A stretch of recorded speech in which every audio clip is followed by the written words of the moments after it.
I have a confession to make about Chozetsurinjin Bravoman.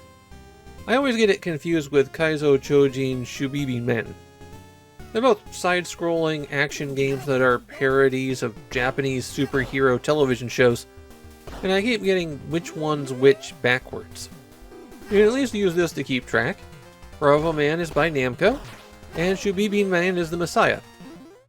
Bravoman got his start as a Japanese exclusive arcade game.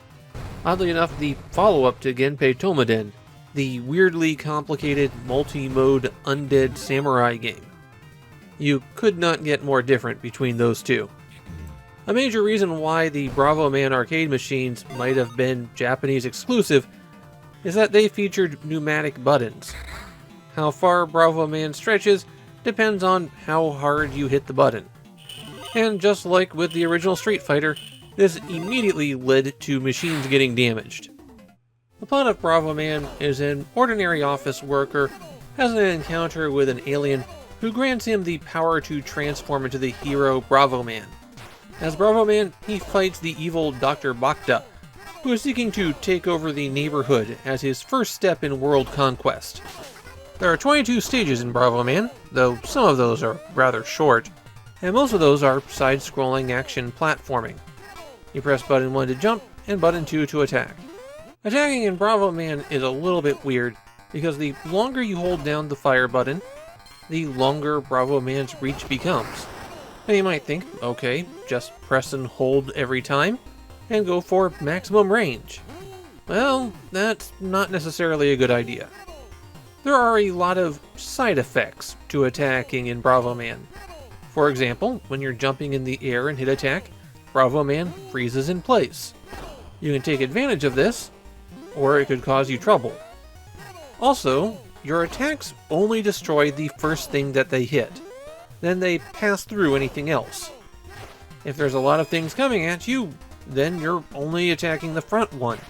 And the further out your reach goes, the longer it's going to take to reset and get the next thing. You can knock most projectiles out of the air, so enemies will screen themselves with their own shots.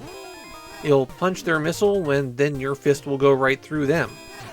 All this makes attacking enemies to be kind of a technical process in Bravoman. You can't just mash away, because that is going to get you killed.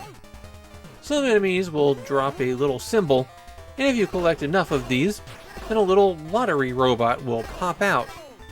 It'll drop a random item for you to collect, and those items float in bubbles above your head until you grab them. Rice balls and bowls of ramen will restore a bit of your health. The item symbol will let you shoot instead of punch for a short while. This shot is even more powerful than your fist, too. And collecting the fist icon will mean that your punch goes right through enemies, hitting everybody. These effects last only a short time, so keep moving after you've gotten one of them. And then there are the talismans, the most common item to come out of the lottery robot, and they do absolutely nothing. The worst thing you can get. These platforming stages in Bravoman often have hidden paths and areas. You might be able to climb on top of clouds, or drop down into holes to find things.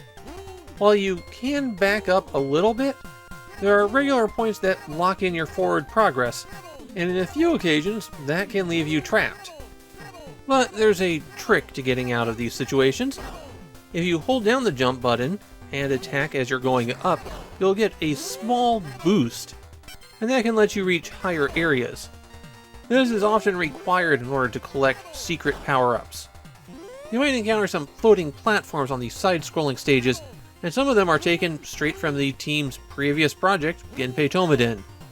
You can ride these up, but you want to avoid walking into them or having them land on you.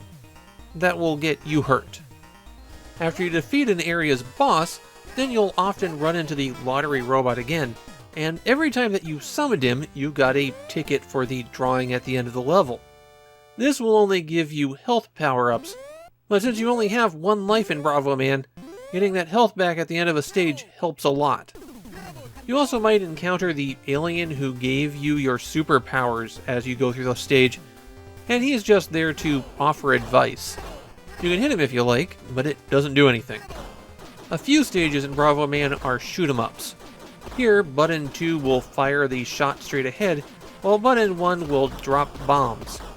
There is a limit to the number of shots on screen at once, so you don't want to fire your straight ahead shot and your bomb at the same time. There aren't any power-ups on these stages, not even health pickups.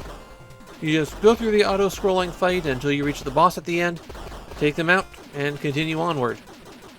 If you get a game over in Bravoman, then you have the opportunity to continue up to 4 times, though if you do continue, you start at the beginning of that stage, and you'll have to play through that whole area all over again.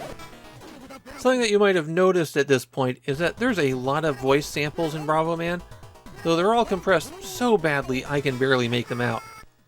It's possible to get unlimited continues if you use this cheat code, which you have to enter after you let the Game Over screen time out.